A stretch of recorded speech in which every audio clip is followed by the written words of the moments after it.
जिस तरफ हम जा रहे हैं, अगर हम इस बर्बादी को यहीं नहीं रोकेंगे, इस पर अंकुश नहीं लगाएंगे, तो हम बहुत मुश्किल में फंस जाएंगे। देखिए, 1950 के दशक में एक घोटाला हुआ था, जीप स्कैम। उसमें देश को 52 लाख रुपयों का नुकसान हुआ। उस वक्त के हिसाब से एक बड़ी रकम थी, पर फिर भी आप देखिए कि 52 लाख में कितने जीरो होते हैं।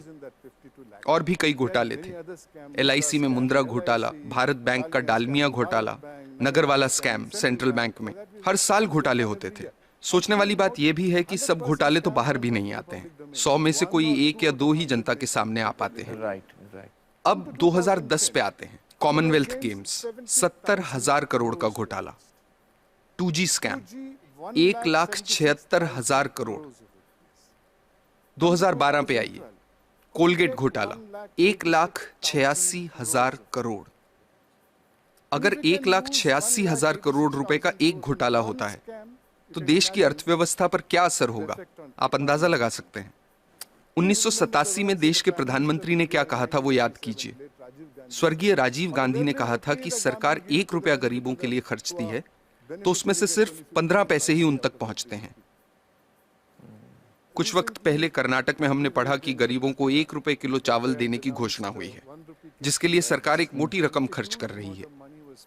कुछ हफ्ते ही बीते थे कि अखबारों में ये रिपोर्ट्स आनी शुरू हो गईं कि जो पैसा गरीबों को 1 रुपए के हिसाब से चावल देने के लिए खर्चा जा रहा है, उससे जो चावल खरीदा जाता है वो या तो एकदम सड़ा हुआ होता है, या जहां अच्छे चावल की खरीद हुई है वहां उसे गोदामों से चुरा चुरा के प्राइवेट लोगों को दे दिया गया है। इस तरीके से पैसे की लूट हो रही है। कैसे बच पाएंगे हम? सर, इस तरह के घोटालों का, भ्रष्टाचार का आम लोगों की जिंदगी पर कैसे असर पड़ता है? आप अपने रोजमर्रा के खर्चों को देखिए।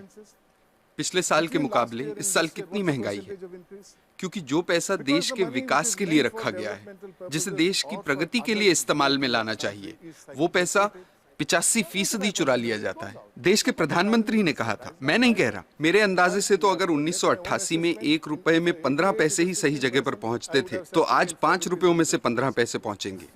ये हो रही है हमारी तरक्की। हम लोग, आप हेल्थ केयर को लीजिए। सरकारी अस्पतालों को काफी नजदीक से मैंने देखा है कि वहां क्या हो रहा है। मैं आपको एक मिसाल देता हूं। 2010 में एक गांव की महिला डिलीवरी के लिए सरकारी अस्पताल आई। उससे पैसे मांगे गए, उसके पास पैसे नहीं थे। अस्पताल ने साफ इनकार कर दिया। महिला के साथ जो व्यक्ति था वो पैसों का इंतजाम करने गांव भागा। फिर अस्पताल वालों ने महिला को कहा कि यहां मत बैठो, बाहर जाओ। वो बेचारी उस हालत में सड़क पार करके बाहर बस स्टॉप पर जाकर बैठ गई। जब तक पैसों का इंतजाम होता, बाहर उसी बस स्टॉप पर उसकी डिलीवरी हुई। ये किस तरह के समाज में जी रहे हैं हम? मुझे लगता है कि लालच तो एक बात है, लेकिन लालची होने के साथ साथ हम अपनी इंसानियत भी पूरी तरह से खो रहे हैं। हम इंसान से शैतान बन रहे हैं।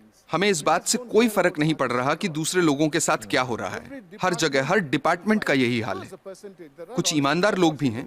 मैं ये नहीं कह रहा कि सभी 125 करोड़ लोग बेईमान हैं, लेकिन ज्यादातर लोग मजबूरी में ईमानदार हैं, क्योंकि उनके पास बेईमानी करने का मौका ही नहीं है। आज के हालात ऐसे हैं कि एक आदमी जो बड़े ओहदे पे है, वो अगर दूसरे पर उंगली उठाकर कहता है कि आप भ्रष्ट हैं, करप्ट हैं, तो सामने वाला इनकार नहीं करता। वो पलटकर कहता है कि आप नहीं हो क्या भ्रष्ट? That's so true. That is so true. ऐसी सोच बन चुकी है। यहाँ जो नौजवान मौजूद हैं उनसे मैं कुछ कहना चाहता हूँ। Sure, please. मेरी पीढ़ी के लोग अब हालात नहीं बदल पाएंगे। अब सिर्फ आप ही हालात बदल सकते हैं। और आपके लिए अच्छी बात यह है कि लालच सब सरहदें पार कर चुका है, सिर के ऊपर निकल गया है। अब और ऊपर जाने की जगह ही नहीं बची। आपके पास मौका है उसे नीचे लाने का। ये काम आपको जरूर करना है, मेरी खातिर नहीं, अपनी खातिर, अपने बच्चों की खातिर।